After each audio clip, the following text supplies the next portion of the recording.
Hoy me encuentro en San Juan de Puerto Rico. Justamente, en una hora tengo una conferencia dentro del marco de la convención anual del ACMA, la Asociación Latinoamericana y Caribeña de Empresas de Mudanzas, donde hablaré de Revolución Industrial 4.0. El objetivo de esta conferencia es concienciar sobre transformación digital, la importancia de la integración de las acciones de marketing, de poner al cliente en el centro en las empresas de mudanza y de logística y empresas de relocation a nivel internacional. La audiencia, más de 120 empresarios de todo Latinoamérica y Caribe, donde a lo largo de una hora y media con preguntas intentaré mostrarles casos de éxito, qué es lo que deben hacer, cómo deben empezar a diseñar esta estrategia, cómo pueden implementarla, qué deben y qué no deben hacer para realmente seguir siendo exitosos como lo son hoy en los próximos años. Por lo tanto, me dirijo ya a la sala de convenciones para hacer las últimas pruebas de sonido y quédate porque te mostraré parte de la conferencia.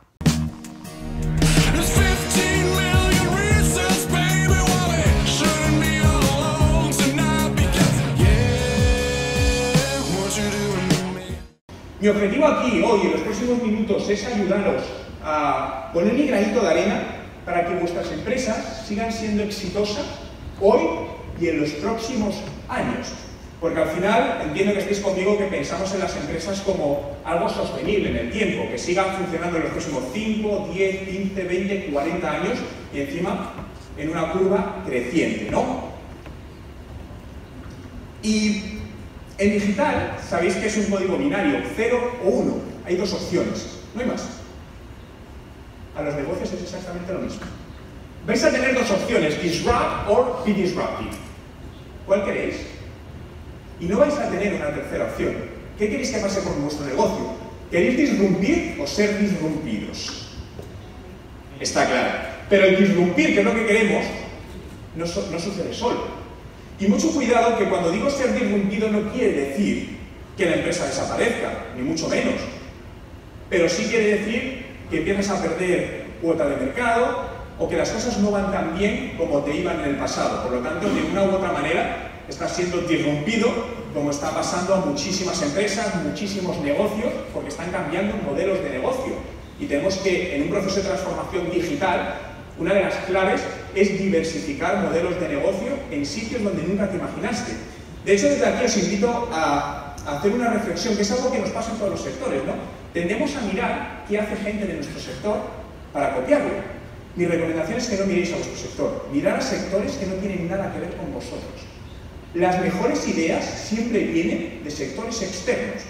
Y cuando alineamos esto con el desempeño financiero, y aquí os muestro datos, fijaos que en eficiencia en ventas, este es cuadro, un 9% de incremento, rentabilidad 26% y valoración de mercado un incremento del 12%. Obviamente son datos macro, pero la realidad es que la implementación adaptada a cada empresa, y esto vale para pequeña, mediana, grande, súper grande y mega grande empresa, la esencia es exactamente la misma, independientemente del sector, independientemente del tamaño de empresa. ¿Queréis hacer un proceso de transformación digital? ¿Miraréis a Nokia? No. ¿A BlackBerry? No. Por lo tanto, lo primero que tenéis que hacer es mirar quién tiene éxito y copiarlo. Copiarlo hacia tu lado, literalmente. ¿Alguien está en el Everest? ¿Ha subido al Everest? ¿No? Vale. ¿Es fácil? Ahí está el camino, ¿eh? Te dice por dónde, tú sigues la flechita y llegas a la cima. Llegas seguro. Bueno, llegas, teóricamente llegas. Búscate el Sherpa que te ayude a llegar a tu empresa a donde tú quieres. Entendiendo por el Sherpa una persona que haya hecho este proceso más de una vez y que lo haya hecho con éxito, sepa hacia dónde debe ir. Eso sí, un proceso de transformación digital no tiene principio y fin. A veces me dicen, bueno, comenzamos hoy y ¿cuándo acabamos?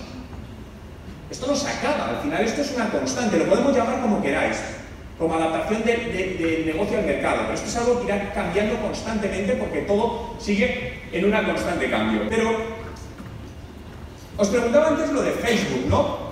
¿Sabéis que Facebook es una red social de viejos? Hace poco, sí. Sí, totalmente. Es decir, cuando te das cuenta que hay 3 generaciones conviviendo, tenemos un problema. Cuando ves que tu abuela te está haciendo like a las cosas, algo está pasando. Y aquí lo que sucede, sobre todo los más jóvenes, es que migran a otras plataformas como Snapchat, donde sus padres no lo entienden. Entiende Snapchat, al principio. ¿Vale? Esto es una comparativa, esto está enfocado en UK, pero realmente la tónica es igual a nivel mundial, del crecimiento por rango de edades de la población en Facebook. Fijaos que de 12 a 17 años ha caído, de 18 a 24 ha caído, se queda estable de 25 a 34 y de 35 a 44. Y empieza a subir a partir de 45, a partir de 55 y de 65 para arriba. Tenemos 3 generaciones donde la tendencia está clara. ¿Qué quiere decir con todo esto? Una cosa es la tendencia, pero a día de hoy para mí Facebook es la red social a nivel de negocio más potente que existe. Tenemos que diseñar la web visualmente pensando en el objetivo del negocio. Yo quiero que el mayor porcentaje de gente posible entre en mi web y cliquen y me dejen un contacto. Porque si no, estaremos desperdiciando un montón de visitas que llegan y por la razón que sea, no están convirtiendo, ¿no? Y luego hacer que el visitante regrese más adelante. De tal manera que en el centro siempre debe estar absolutamente la conversión. Pensad que las webs se diseñan para escritorio, para ordenador y se hacen a móvil. Cuidado, gran error. Cada uno lleva un diseño distinto, porque no se maneja igual una web desde un ordenador que desde un dispositivo móvil. Porque a lo mejor, desde aquí, cuando la web se hace responsive, la llamada a la acción, es decir, el call to action que quiero que contacte conmigo, se queda debajo. O desde el ordenador es muy raro que yo dé a llamar, pero en cambio desde aquí, si cuando se adapta a móvil y yo entro me sale un botón grande que es llamar, puede que mucha gente, en lugar de escribir, me llame. Si no le doy ese botón, probablemente nunca llame. Por lo tanto, estás dejando escapar clientes y oportunidades de venta. Y tu web a nivel móvil no está. Que esté optimizada no quiere decir que se vea bien, que esté optimizada para la conversión de tu objetivo de negocio. No está adecuadamente, si más del 50% de la gente te entra desde ahí y no se lo tienes puesto fácil, estés perdiendo un alto porcentaje de posibles clientes, sin lugar a duda. Y esto es algo que, como decía, lo demostramos con datos. En cuanto haces ciertos cambios, ves que se disparan los indicadores de conversión, solo con cambios pequeños. Quiero mostrar datos reales. Fijaos, este es un ejemplo en una página que se instaló este web chat y os voy a mostrar datos de conversión. Me podéis decir, bueno, pero yo ya tengo un formulario de contacto. Os puedo asegurar que el porcentaje de conversión del formulario de contacto es mínimo, mínimo. En esta web se instaló este web chat y sin optimización ninguna, automáticamente conversión 1%. Es decir, el 1% de la gente que entraba en esa web mandaba un formulario de contacto. Se empezó a trabajar una optimización. A los 3 meses teníamos un 3,24%. Multiplicar más de por 3 las conversiones. A los 6 meses 3,92 y a los 12 meses casi un 5%. Con el mismo tráfico de visitas. ¿Os suponéis el impacto que tiene esto económico en una compañía? Con una herramienta que vale $24 al mes. Nadie te va a dar nada gratis, absolutamente, y menos en internet, te lo puedo asegurar. Por lo tanto, cuando una herramienta es gratis es porque lo que realmente merece la pena está en la zona de pago. Siempre. Esta herramienta es muy interesante y lo que te permite es ver cosas como esta. Y os muestro 2 capturas por un tema. En este caso, te permite ver además diferencias entre móviles y escritorio. Vimos que había mucha gente que clicaba en la zona del vídeo, incluso que hacía búsquedas. Con lo cual, empezamos a analizar qué buscaba la gente en el buscador de esa web. Y de ahí te da ideas para rehacer el contenido y ver qué productos son más demandados y ponerlos delante.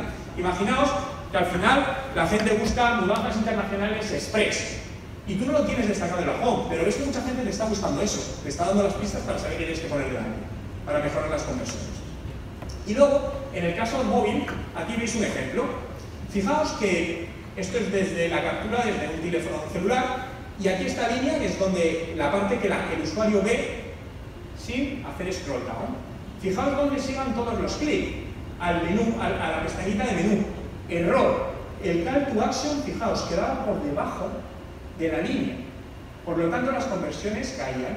Se cambió, se redujo este texto para que esto subiese y automáticamente incrementaron la red. Solo con ese cambio. Claro, sin un análisis de esto, nunca habríamos sabido eso Y te podrías estar preguntando de a ver si va a ser la campaña. El marketing a día de hoy, para mí los negocios, tenéis que ser científicos de datos. Se basa todo en datos, es decir, no en impulso de yo creo que. Eso lo podemos hacer hace 10 años, cuando no teníamos. A día de hoy tenemos datos de casi todo. Entonces, en los datos está escondida las pistas para que vuestro negocio sea exitoso. Solo es saber qué datos coger, priorizarlos, porque esto también es complicado con los datos que hay, y saber sacar decisiones de negocio para implementarlas a nuestro día a día. ¿Queréis que entre un momento en la herramienta en directo y os la enseñe para que veáis un poco lo que hay por detrás y cómo se puede ver esto? Porque tiene una funcionalidad que es muy interesante. Aquí una pregunta que me hacen a menudo ¿es legal eso? Mi respuesta, no lo sé, no soy abogado. Yo lo uso. Me han dicho de todo. Pero es solo mientras estás en esa página. Sí, claro. Sí, pero hay gente que había abogados, como no se sabe, me han dicho, no, eso no se puede porque está sin consentimiento. Bueno, pero hay un aviso legal donde le di, entonces son cosas que están un poco en el limbo. Hi, well, congratulations. This has been really great speech. My question is, when you see in Google that somebody posts a comment, it has not been a client, it's somebody who makes a comment completely, like I have an example. In my website, some years ago, somebody posted, there are not enough buses in your area. I mean, I'm a mobility company, nothing to do. Then he put 1 star with this comment. And of course, well, my question is, how would you answer to that? Or how would you deal with non-customers who may be your competitor? Maybe the friend of an ex-employee, somebody wants to harm your image. Okay, if you don't mind, I'll answer in Spanish. Generando comentarios tú antes de que te ataquen. ¿Por qué digo esto? A día de hoy es muy fácil destrozar la reputación de tu competencia. La mayoría no lo hacen porque no saben lo fácil que es. De hecho, hay algunas que lo están haciendo y para mí es un error, ¿no? Una vez una posible cliente de otra reunión me dice, Juan, ¿y si esto es tan fácil, vamos a hacer cosas para hacerles daños a ellos? Digo, trabajemos por hacerlo bien nosotros, no por hacer daño al resto. Dicho esto, por lo tanto, para mí aquí hay un carácter preventivo. Es decir, generar tú proactivamente comentarios, una estrategia de clientes para que automáticamente dejen los comentarios, de tal manera que cuando entra alguno malo quede un poco diluido. Porque los comentarios malos son necesarios para dar veracidad a los buenos, pero en un porcentaje menor, obviamente. Si tú tienes 40 comentarios positivos, que entre uno negativo de la competencia, de alguien cabreado, no te va a hacer mucho daño, tampoco es un problema. Sí es importante también responder siempre a todo. Siempre vas a tener trolls, ¿no? Pero cuando los trolls, te aparecen los haters cuando hacen las cosas bien. Pero para mí es un indicador de que haces algo bien. Cuando hay gente troleándote, te vas por el buen camino. Eso es bueno. Lo que pasa es que te tienes que proteger. Una estrategia que nos ha funcionado muy bien es, por ejemplo, a clientes recientes, enviarles un email diciéndoles que si nos contestaban, nos dejaban un comentario en Google, les envías un enlace directo para que te lo escriban, para ponérselo fácil, les regalábamos algo. Entonces, es un coste, estás pagando por un comentario, pero lo amortizas, merece la pena. Entonces, es algo que podéis hacer y que yo haría desde ya, porque tenéis que construir esa reputación. Y Google pesa mucho en esa reputación, a nivel de imagen, a nivel de posicionamiento también, por lo que hablo desde ya. Y un detalle más que se me olvidaba, el momento en el que lo envías, que sea casi inmediato, si no inmediato, al cliente. ¿Por qué? Algo que os habrá pasado a todos cuando reserváis con algún portal como Booking.com o alguno de estos, que vas a un hotel, ¿qué te envían al día siguiente del hotel? Un email para que califiques. ¿Cuántos contestáis ese email? Pocas veces. Y habéis podido tener una muy buena experiencia. ¿Pero qué sucede? Yo he podido tener una experiencia genial en este hotel. Yo llego mañana a Canadá, me envían un email, pero lo abro el lunes. Y el lunes tengo la bandeja con 100 emails. ¿Es importante este email para mí? Fuera, a la basura. Ahora, si a lo mejor en el momento del checkout me dicen, oye Juan, ¿me dejas un vídeo 30 segundos y mi experiencia ha sido buena? Le digo, sí. Por lo tanto, es el momento, elegir el momento óptimo para captar también ese comentario. ¿Me dejáis contaros una estrategia que se me acaba de acordar? Poco ética en marketing, pero muy efectiva. Yo la cuento, vosotros hacéis lo que queráis. Yo no recomiendo usarla. Y os lo voy a contar de dos maneras, la visible y la oculta.